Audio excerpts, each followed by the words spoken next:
ప్రజల వైపు చూస్తూనే ఉండండి వారాహి 99 టీవీ ఛానల్.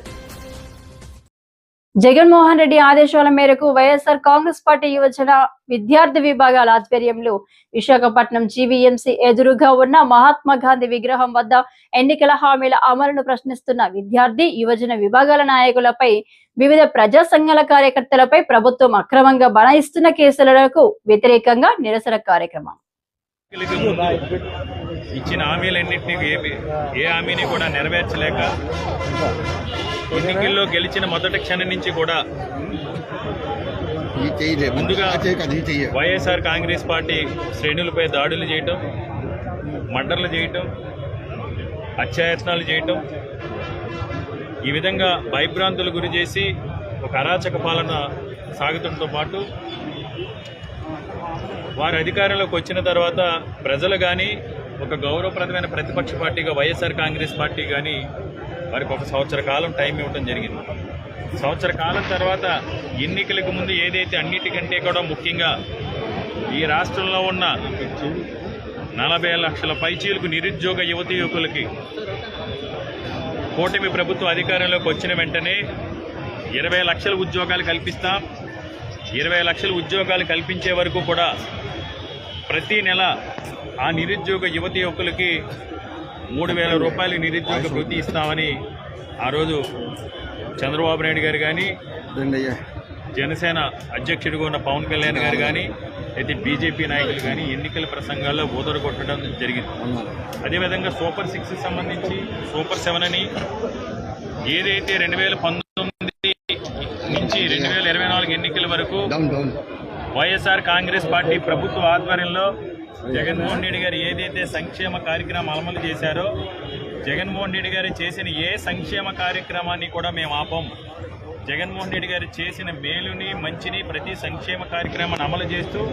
అదనంగా ఈ సూపర్ 6, 7 ఇస్తామని హామీ ఇచ్చి ఎన్నికల్లో గెలిచిన తర్వాత ఒక అసమర్థ పాలనతో ఈ రాష్ట్రాన్ని పరిపాలించడం చేతకాక, ఈ సంక్షేమ కార్యక్రమాలు ఏ విధంగా బ్యాలెన్స్ చేయాలో చేతకాక ఎన్నికల్లో గెలిచిన మొదటి క్షణమే ఒక డ్రామాలాడి,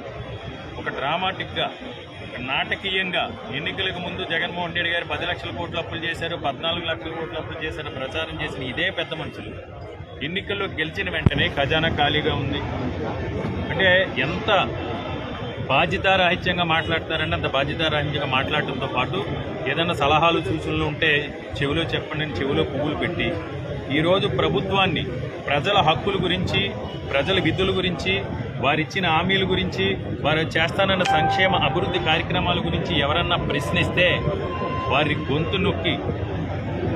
తప్పుడు కేసులు బనాయించి బెదిరించి అదిరించి ఈరోజు ఈ రాష్ట్రాన్ని పరిపాలిస్తూ ఉన్నారు. ముఖ్యంగా నిరుద్యోగ యువతి యువకులకు సంబంధించి ఎక్కడ నిరుద్యోగ యువతి యువకులు తమకు సంబంధించిన కానీ ఈ విద్యా వ్యవస్థ అనేది ఎంత ఘోరంగా తయారైందో మనకు తెలిసి నిరుద్యోగి వీరిపై మరింత అరాచకంగా ఎవరైతే ప్రశ్నిస్తారో, ఎవరైతే పోరాటం చేస్తున్నారో వారిపైన గంజాయి కేసులు, డ్రగ్ కేసులు బనాయించి ముఖ్యంగా వైఎస్ఆర్ కాంగ్రెస్ పార్టీ తరఫున ఎవరైనా ఈ నిరుద్యోగ యువతీ యువకుల తరఫున ఎవరైనా పోరాటం చేస్తే ఆ పోరాటం చేసే వాళ్ళని తప్పుడు కేసులు బనాయించి ఏ విధంగా దుర్మార్గంగా హింసిస్తున్నారనేది దానికి ఉదాహరణ విశాఖపట్నం జిల్లాకి సంబంధించి విద్యార్థి విభాగం అధ్యక్షుడు కొండారెడ్డి ఏ విధంగా పొద్దుట 6 గంటలకు ఇంటి దగ్గర నుంచి పట్టుకెళ్ళిపోయి ఎఫ్ఐఆర్లో కానీ రిమాండ్ రిపోర్ట్లో కానీ అడ్డంగా దొరికిపోయినా సరే సాయంత్రం 4 గంటలకు రైల్వే స్టేషన్ దగ్గర పట్టుకున్నట్టు చూపించారు. అతను మార్నింగ్ 7 గంటలకే పట్టుకున్నారనేది మొత్తం ఈ ప్రపంచం మొత్తం చూసింది. అంటే ఒక ఉదాహరణ మన విశాఖపట్నంలో జరిగిన సంఘటన. ఈ విధంగా ఇలాంటి చర్యలు ఏమంటారంటే పిరికి పంద చర్యలు అంటారు. ఎప్పుడైతే మనకి చేత కాదో, ఎప్పుడైతే మనకి సమర్థత లేదో, ఎప్పుడైతే మనం ఇచ్చిన హామీలు నెరవేర్చలేమో, ఎప్పుడైతే మనం ఇచ్చిన మాటని నిలబెట్టుకోలేమో అలాంటప్పుడు ఏం చేస్తారంటే పిరికి పంద చర్యగా ఎదుటి వాని మీద దుర్మార్గంగా దాడి చేస్తారు, సమయం సందర్భం లేకుండా దాడి చేస్తారు. కాబట్టి ఇలాంటి దాడులన్నింటినీ కూడా మీరు ఈ దాడులన్నింటినీ కూడా కంట్రోల్ చేయాలని ఖండిస్తూ రాష్ట్ర వ్యాప్తంగా అన్ని వర్గాల వారికి పైన ఈ కూటమి ప్రభుత్వం చేస్తున్న దాడుల్ని, అక్రమ అరెస్టుల్ని, అక్రమ కేసుల్ని తక్షణం నిలిపివేయాలని ఈరోజు ఏఎస్ఎఫ్ కానీ ఇతర పార్టీలకు సంబంధించిన అఖిలపక్ష పార్టీలకు సంబంధించిన కొన్ని స్టూడెంట్ విభాగాల రాష్ట్ర వ్యాప్తంగా నిరసనలు చేస్తున్నాయి.